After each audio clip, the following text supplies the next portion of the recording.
Ang Manila ay merong Diwata Pares Overload na nagtre-trending. Dito sa Ilocos Norte, meron naman tayong Unli Pops, nakakabukas lang recently at nag-offer na din sila ng overloaded pares plus Unli Rice. As early as 9 AM bukas na sila.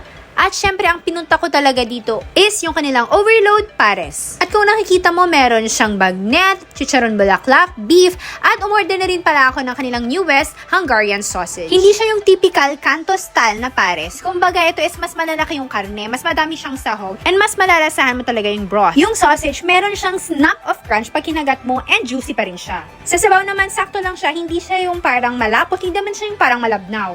Para sa akin, practical wise na yung 139 pesos na overload pares plus unlimited rice pa siya. At meron na rin isang drinks at sigurado ko namang malinis yung inihahanda nilang pagkain sa'yo. Kaya mga BFF, visit na dito sa Barangay 7 Lawag City beside Cortez Lodging, and don't forget to support local business. Bye!